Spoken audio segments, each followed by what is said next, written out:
안녕하세요. 내면 탐험의 모리스입니다.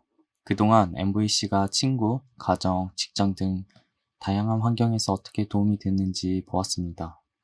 그러나 MVC의 가장 중요한 역할은 우리가 자신을 대하는 방법에 이를 적용하는 데 있습니다.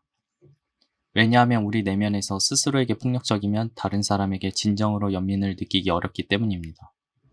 마셜은 많은 사람들이 자기가 특별한 존재라는 사실을 잊어가고 있는 것을 크게 걱정했습니다.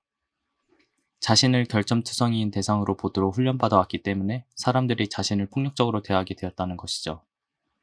자신에 대한 이러한 폭력을 연민으로 바꿀 수 있는 중요한 기회는 우리가 자신을 평가하는 매 순간순간입니다.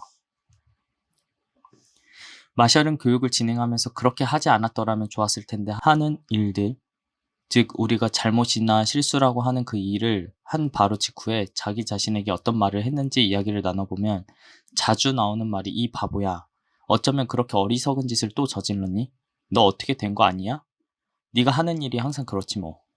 넌 너무 이기적이야. 와 같은 말이었다고 합니다. 이렇게 말하고 생각하는 사람들은 자신의 행동이 잘못되었다거나 나쁘다는 식으로 판단하도록 교육을 받아왔고 이러한 자책은 잘못하면 마땅히 고통받아야 한다는 의미가 함축되어 있습니다. 그리고 마셜은 실수를 하고서 스스로를 가혹하게 비판하며 교훈을 얻었다라고 하고 넘어갈 때에도 그 뒤에 있는 느낌, 수치심과 죄책감과 같은 파괴적인 에너지로 행동을 선택하는 것을 우려했습니다.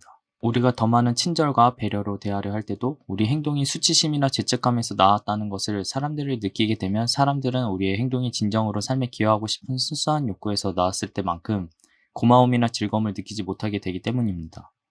우리가 쓰는 말 중 수치심과 죄책감을 일으키는 엄청난 힘을 가진 말이 있습니다. 그것은 해야만 한다라는 말입니다. 우리가 자신에게 이런 말을 쓰게 되면 스스로 배울 수 있는 많은 기회를 잃게 됩니다. 왜냐하면 해야 한다는 말은 선택의 여지가 없다는 의미를 포함하기 때문입니다. 사람은 어떤 종류의 것이든 강요를 받으면 저항하게 됩니다. 왜냐하면 이때 자율성, 곧 선택의 자유라는 아주 강력한 욕구가 위협받기 때문이죠. 잘 생각해보면 운동을 해야만 해, 공부를 해야만 해, 살을 빼야만 해, 와 같은 말을 하면서 실제 행동으로 옮기는 것에 대해서는 계속 저항하고 있는 것을 볼 수 있습니다. 만일 우리가 해야만 한다는 강요의 복종에 따라 행동한다면 그 행동에는 우리 삶에 생동감을 주는 즐거움은 없을 것입니다. 우리가 날마다 내면에서 자기 비판, 비난, 강요로 자신과 대화할 때 우리 자신이 인간이라기보다는 물건처럼 느껴지는 것은 놀랄 일이 아닙니다. MVC의 기본 전제 중 하나는 우리가 누군가를 가리켜 잘못됐다거나 나쁘다고 할 때 그 본뜻은 그 사람의 행동이 우리의 욕구와 조화를 이루지 못하고 있다는 것입니다. 만약 비판하는 대상이 자신이라면 그 비판의 실제 의미는 나는 지금 나 자신의 진정한 욕구와 조화를 이루지 못하는 행동을 하고 있다는 것이죠. 자신의 욕구가 충족되고 있는가? 만일 그렇다면 얼마나 잘 충족되고 있는가? 라는 관점에서 우리 자신을 평가하도록 배운다면 우리가 그 평가로부터 배울 수 있는 가능성이 훨씬 커지리라고 믿습니다. 우리가 다른 사람들과 대화할 때 판단하는 말들을 느낌과 욕구로 바꿔 듣는 법을 배웠듯이 내면에서 자신을 판단하는 말을 할 때마다 곧바로 그 말들의 이면에 있는 욕구와 연결하도록 스스로를 훈련할 수 있습니다.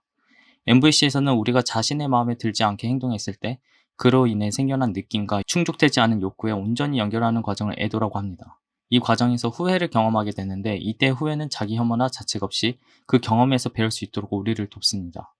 우리의 행동이 어떤 면에서 자신의 욕구나 가치관과 상반되었는지 보게 해주고 그 알아차림에서 우러나는 느낌을 받아들이게 해줍니다.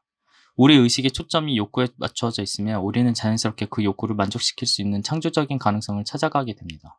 그 반면에 질책할 때 쓰는 도덕주의적 판단은 이런 창조적 가능성을 흐리게 하고 자책을 계속하게 합니다.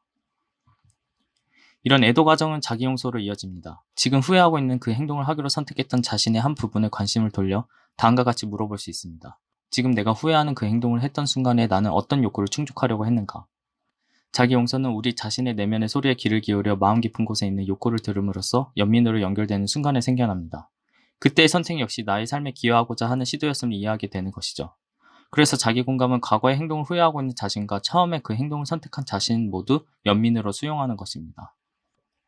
애도와 자기 용서 과정으로 자책과 우울에서 자유로워질 때 우리는 배우고 성장할 수 있게 됩니다. 그리고 매 순간 욕구와 연결될 때 우리는 그 욕구와 조화를 이루는 방법으로 그것을 충족할 수 있는 그 창조적인 능력을 키우게 될 것입니다. 우리가 하는 모든 행동 뒤에 자신과 다른 사람의 삶을 멋지게 만들려는 목적과 에너지가 있다는 사실을 인식할 때 비록 힘든 일일지라도 그 안에서 즐거운 노래와 같은 요소를 느낄 수 있게 됩니다. 그 반면에 즐겁게 할 수 있는 일도 두려움, 죄책감, 수치심, 의무감과 같은 동기에서 한다면 즐거움을 잃게 되고 결국 그 일 자체도 저항감을 느끼게 되죠. 우리가 무슨 일을 하든 우리가 처한 상황과 조건들을 자신의 삶을 풍요롭게 하는 방향으로 이해하고 선택한다면 우리의 삶은 행복하고 즐거운 감정들을 느끼는 시간들로 채워질 것입니다. 오늘 영상을 시청해 주셔서 감사하며 다음 시간에는 해야만 한다를 선택한다로 바꾸는 연습을 해보겠습니다.